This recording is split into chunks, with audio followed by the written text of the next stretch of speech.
Should you still drink tea after 55? A doctor reveals the surprising truth for seniors. After 55, every cup of tea begins to carry a question. Is this still helping me? Or quietly hurting me? I'm Dr. Michael Green, a senior health specialist, and today I want to talk to you about something millions of older adults never question: their daily cup of tea.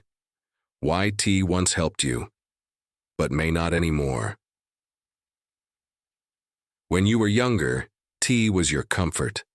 A boost in the morning, a moment of peace after work. Your body could process caffeine easily. Your heart was strong, your metabolism fast, but after 55, things begin to change.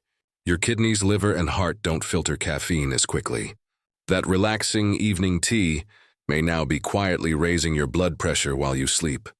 That refreshing morning cup may be dehydrating your body more than it energizes it.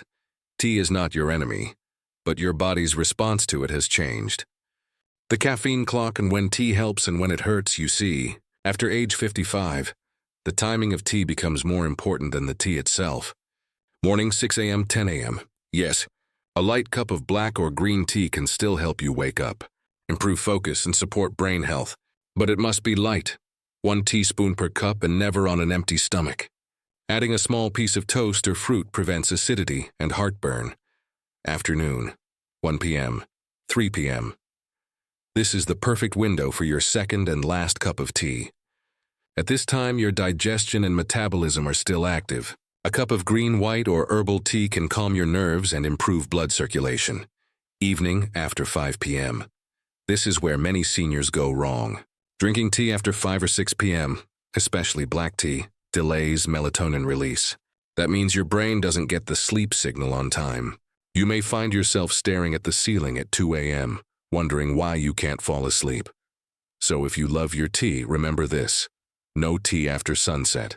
If you are still watching this video and finding these insights valuable, please comment number 2 below to let me know you are here. And if you have not subscribed yet, I recommend you subscribe and turn on the bell so you don't miss any videos.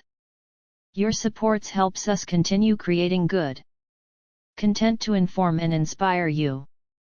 How much tea is safe? After 55, the safe limit for most adults between 55 and 80 is 1 to 2 cups per day, with a maximum of 3 on occasion, never more. More than 3 cups increases the risk of dehydration, acid reflux, joint stiffness, especially in women.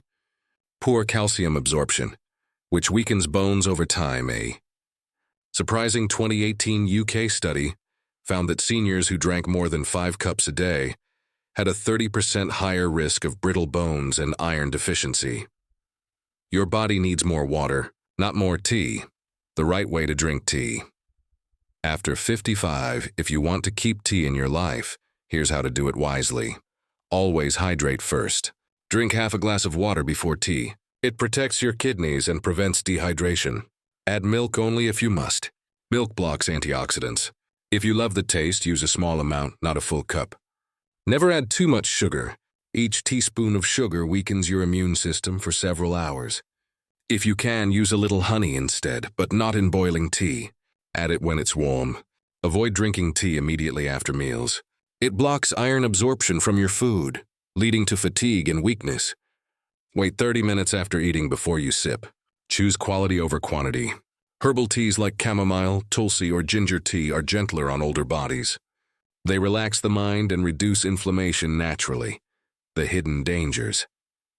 Few seniors notice. Here's what many seniors overlook. When you take tea with medications, especially for blood pressure, diabetes, or thyroid, it can interfere with absorption. Caffeine makes some medicines less effective. It can also cause sudden heart palpitations when combined with beta blockers or antidepressants. So if you're on regular medication, keep a 2-hour gap between your pill and your tea. If you are still watching this video and finding these valuable insights, please comment number 5 below to let me know you are here. And if you have not subscribed yet, I reminded you subscribe and turn on the bell so you miss any video. Your supports helps us continue creating good content to inform and inspire you. What to replace evening tea? With many seniors tell me, but doctor, I can't end my evening without tea. It's my comfort. That's okay. Replace the ritual, not the feeling. Try this instead. Chamomile tea for calm sleep, cinnamon tea for better digestion, lemon balm tea for anxiety relief, mint water with a hint of honey for freshness. You'll sleep deeper. Your stomach will thank you, and you'll still enjoy that soothing cup before bed, minus the caffeine. The real secret. It's not about tea. It's about balance. If you truly love tea, don't give it up completely. But remember, wisdom isn't about what we stop doing. It's about when and how we do it. At 25, your energy carries you. At 55, your wisdom must guide you. So sip tea like a wise friend, not a daily addiction. 1 in the morning, 1 in the afternoon, and water in between. That's the golden rule for your golden years. Doctor's closing advice. Let me leave you with this. The goal of aging gracefully isn't to remove pleasures. It's to understand your body's limits and live in harmony with them. Tea can still be your gentle companion, if you respect its timing and your body's needs. So the next time you reach for that evening cup, pause for a moment and ask, do I want comfort now or rest tonight? Your answer will tell you how wise you've become. This is Dr. Michael Green reminding you, health isn't about giving up what you love. It's about loving yourself enough to know when to stop. If you are still watching this video and finding these valuable insights, please comment number 5 below to let me know you are here. And if you have not subscribed, yet I remanded you subscribed and turn on the bell so you miss any video. Your support helps us continue creating good content to inform and inspire you.